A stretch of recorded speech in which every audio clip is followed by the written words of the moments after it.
ഒന്നല്ല രണ്ടല്ല ഒരുപാട് കോളുകൾ അല്ലെങ്കിൽ വീടുകളിലൊക്കെ ചെല്ലുമ്പോഴത്തേക്കൊക്കെ നമുക്ക് പറയുന്ന ഒരു പ്രധാന കാരണം എന്ന് പറഞ്ഞാൽ, സാറേ ജോലി പോയി, വീട് വെച്ച് ഇങ്ങോട്ട് താമസമായപ്പോഴത്തേക്ക് ജോലി പോയി, അതല്ലെങ്കിൽ പുതിയൊരു റൂം ഇറക്കിയപ്പോൾ ജോലി പോയി, അല്ലെങ്കിൽ നമ്മൾ മറ്റൊരു വീട്ടിലായിരുന്നു താമസിച്ചിരുന്നത്, ആ വീട്ടിൽ നിന്നും ഈ വീട്ടിലേക്ക് വന്നപ്പം ജോലി നഷ്ടപ്പെട്ടു. അപ്പം ഈ ജോലി നഷ്ടപ്പെട്ടു പോയതിൻ്റെ കാരണവും അതിൻ്റെ പരിഹാരവും എന്താണെന്നുള്ളതാണ് ഞാൻ ഇന്ന് നിങ്ങളുമായിട്ട് ഷെയർ ചെയ്യുന്നത്. ചൈനീസ് വാസ്തുകലയായ ഫെങ്ഷു പ്രകാരം നമ്മുടെ വീടിൻ്റെ ഓരോ ദിക്കുകളും ഓരോ സൗഭാഗ്യങ്ങളാണ്. അപ്പം ഓരോ ദിക്കിനും ഓരോ സൗഭാഗ്യമുണ്ട്, ഓരോ എലമെൻ്റ് ഉണ്ട്. അവിടെ നമുക്ക് അതിൻ്റെ പ്രോസ്പെരിറ്റി കിട്ടാൻ വേണ്ടി ഉപയോഗിക്കുന്ന ടൂളുകൾ ഒക്കെ ഉണ്ട്. അപ്പോൾ നമ്മളിന്ന് പറഞ്ഞു വരുന്നത് തൊഴിൽ സംബന്ധമായിട്ടുള്ള കാര്യമാണ് പറഞ്ഞു വരുന്നത്. അപ്പോൾ തൊഴിലിൻ്റെ ദിക്കെന്ന് പറയുന്നത് നമുക്ക് എവിടെയാണ്? വടക്കാണ്. അപ്പോൾ ഈ വടക്ക് ഭാഗത്ത് നമുക്ക് എന്തെങ്കിലും തരത്തിലൊരു നെഗറ്റീവ് വന്നിട്ടുണ്ടെങ്കിൽ നമ്മുടെ തൊഴിലിനെ അത് സാരമായ രീതിയിൽ ബാധിക്കും.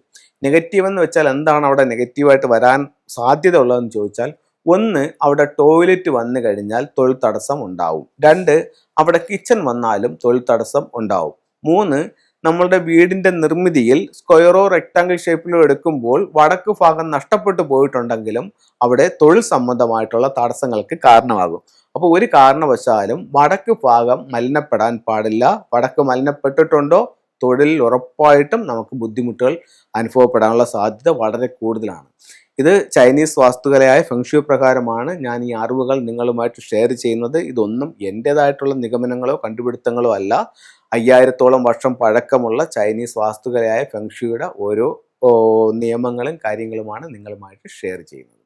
ഓക്കെ, നമുക്ക് അവിടെ തൊഴിൽ നഷ്ടപ്പെട്ടു പോയ തൊഴിൽ നമുക്ക് തിരിച്ചു കിട്ടാനും അല്ലെങ്കിൽ പുതിയ തൊഴിലുണ്ടാവാനും അല്ലെങ്കിൽ നമുക്കൊരു ബിസിനസ്സിൽ വിജയം ഉണ്ടാവാനുമായിട്ട് നമുക്ക് എന്തൊക്കെ കാര്യങ്ങൾ ചെയ്യാം എന്നുള്ളതാണ് അടുത്തത്. ഒന്ന്, 6 റോഡ് വിൻഡ് ചെയിം എന്ന് പറയുന്ന ഒരു ടൂളുണ്ട്. നമുക്കറിയാം, ഒരു ഹാങ്ങിങ് ആയിട്ട് ചെയ്യുന്ന ഒരു ടൂൾസ് ആണ് 6 റോഡ് വിൻഡ് ചെയിം. അതായത് ഇളം കാറ്റിൽ ഇങ്ങനെ മണിയുടെ ശബ്ദം കേൾക്കുന്ന ഒരു ടൂളാണ്. ഇത് നിങ്ങളുടെ വീടിൻ്റെ വടക്ക് വശത്ത് ഇത് ഹാങ് ചെയ്യുന്നത് തൊഴിൽപരമായിട്ട് അഭിവൃദ്ധി ഉണ്ടാവും. രണ്ട്, സ്വീകരണമുറിയുടെ വടക്ക് വശത്ത് ഒരു അക്വേറിയമോ അല്ലെങ്കിൽ ഒരു വാട്ടർ ഫൗണ്ടനോ വെക്കുന്നതും തൊഴിൽപരമായിട്ട് അഭിവൃദ്ധി ഉണ്ടാവും. മൂന്ന്, സ്വീകരണമുറിയുടെ വടക്ക് വശത്ത് അരോന മത്സ്യത്തിൻ്റെ ലൈവ് ഇടുന്നത് നമ്മൾ പ്രതീക്ഷിക്കുന്നതിനപ്പുറത്തേക്കുള്ള ഒരു റിസൾട്ട് നമ്മളിലേക്ക് കൊണ്ടുതരാനായിട്ട് അരോന മത്സ്യത്തിന് സാധിക്കും. അതുപോലെ തന്നെ അതിൻ്റെ സ്റ്റാച്യു നമുക്ക് ആ ഭാഗത്ത് ചെയ്യാവുന്നതാണ്. അടുത്തത്, നമുക്ക് തൊഴിൽപരമായിട്ട് മെച്ചം ഉണ്ടാവാൻ വേണ്ടിയിട്ട് കർണേലിയൻ എന്ന് പറയുന്ന ബ്രേസ്ലെറ്റ് ധരിക്കാം. അപ്പോൾ ഇത്തരം കാര്യങ്ങൾ നിങ്ങൾ ചെയ്തു നോക്കൂ, നിങ്ങൾക്ക് ഒത്തിരി മാറ്റങ്ങൾ ഉണ്ടാവും. ഈ ടൂളുകളും കൂടെ ഞാൻ നിങ്ങൾക്കൊന്ന് പരിചയപ്പെടുത്താം. ഇതാണ് കർണേലിയൻ ബ്രേസ്ലെറ്റ് എന്ന് ഞാൻ പറഞ്ഞത്. ഇത് നമുക്ക് ആണുങ്ങൾക്കാണെങ്കിൽ വലത് കയ്യിൽ ധരിക്കാം, സ്ത്രീകൾക്കാണെങ്കിൽ ഇടത് കയ്യിൽ ധരിക്കാം. ഇപ്പോൾ ഉണ്ടാവുന്ന മറ്റൊരു ചോദ്യം, ഇതെൻ്റെ നാളോ ഡേറ്റ് ഓഫ് ബർത്തോ നോക്കണം എന്ന് ചോദിക്കും. വേണ്ട. ഇതാണ് അരോന മത്സ്യം എന്ന് പറയുന്നത്. ഇത് ലിവിംഗ് റൂമിൻ്റെ നോർത്ത് ഭാഗത്ത് വയ്ക്കാം.